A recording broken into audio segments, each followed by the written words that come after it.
तो बच्चों, मैं सुनीता यादव, प्रवक्ता गृह विज्ञान।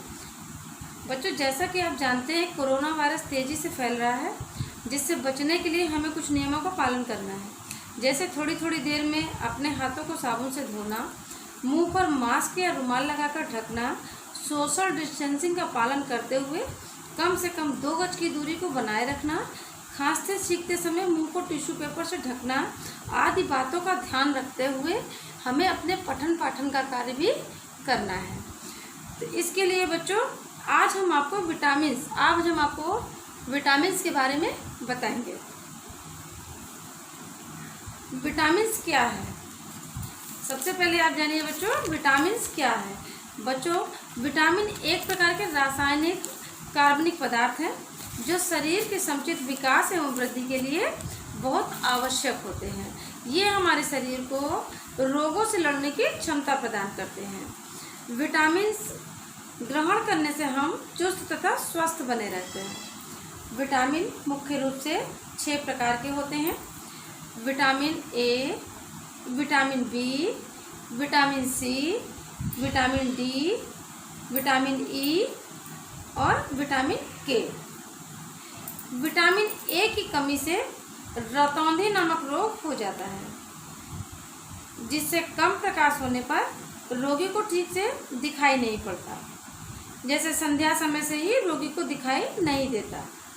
इसकी कमी को पूरा करने के लिए हमें पपीता, गाजर, पालक, केला, दूध, पनीर, मक्खन, मछली के तेल आदि का उपयोग करना चाहिए।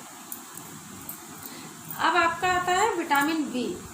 विटामिन बी की कमी से बेरी नामक रोग हो जाता है, जिससे शरीर में सूजन, सांस लेने में कठिनाई, मांसपेशियों में कमजोरी होना, मानसिक संतुलन ठीक न रहने से स्वभाव में चिड़चिड़ापन आ जाता है।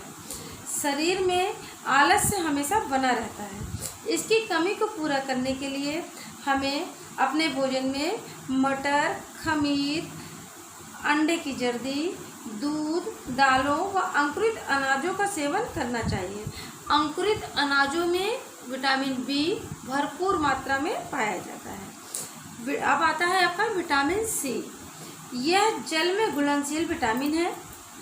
इसकी कमी से स्कर्वी नामक रोग हो जाता है। इस विटामिन को एंटी एस्कार्बिक विटामिन भी कहते हैं। क्यों कहते हैं? क्योंकि इसका उपयोग स्कर्वी रोग को रोकने के लिए किया जाता है। इसकी कमी से मसूड़े से दांतों की पकड़ ढीली हो जाती है, जिससे मसूड़ों से रक्त बहने लगता है तथा पायरिया की शिकायत हो जाती है। अब आपका आता है बच्चों विटामिन डी। पहले विटामिन डी, विटामिन सी में पायरिया नामक रोग जब हो जाता है तो उसकी कमी को पूरा करने के लिए हमें किन किन चीज़ों का उपयोग करना चाहिए, ये भी जानिए। तो विटामिन सी की कमी को पूरा करने के लिए हमें संतरा, नींबू, अंगूर, अमरूद, टमाटर, अनानास, आंवला, नाशपाती, मौसमी आदि का भरपूर प्रयोग करना चाहिए। लेकिन इसे अधिक गर्म करने पर यह नष्ट हो जाता है। अब आपका आता है विटामिन डी। इस विटामिन की कमी से बच्चों में रिकेट्स अथवा सूखा रोग हो जाता है तथा प्रौढ़ों में प्रौढ़ रिकेट्स हो जाता है, जिसे ऑस्टोमलेशिया रोग कहते हैं। इसकी कमी से 5 वर्ष से कम आयु के बच्चों के हाथों पैरों की हड्डियां टेढ़ी मेढ़ी हो जाती हैं। ये रोग अधिकतर छोटे बच्चों को होता है।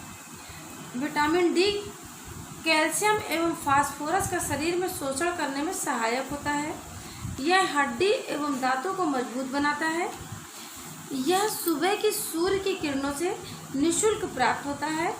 इसके अतिरिक्त मछली का तेल, मक्खन, दूध, सूखे मेवे आदि से इसे प्राप्त किया जा सकता है। अब आपका आता है विटामिन ई। विटामिन ई, इसकी कमी से वंध्यता नामक रोग हो जाता है, अर्थात पुरुषों में नपुंसकता व महिलाओं में बांझपन आता है।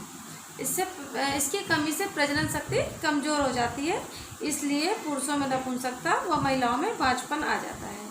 यह अनाज के तेल, सूरजमुखी के बीज, अंकुरित गेहूँ, दूध, अंडा, मक्खन व सोयाबीन के तेल में पाया जाता है।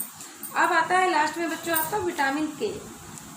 तो विटामिन के की कमी से हीमोफीलिया नामक रोग हो जाता है, जिससे रक्त का थक्का नहीं जमता, अर्थात चोट के लगने पर रक्तस्राव नहीं रुकता, जिससे व्यक्ति की मृत्यु तक हो जाती है। क्योंकि रक्तस्राव अधिक हो जाता है रक्त बहते बहते, तो व्यक्ति की मृत्यु भी हो जाती है। यह दूध, मक्खन, अंडे की जर्दी, पालक, पत्ता गोभी, आलू, गेहूं का चोकर आदि में पाया जाता है। तो बस बच्चों आज के लिए इतना ही, बाकी अगले दिन में।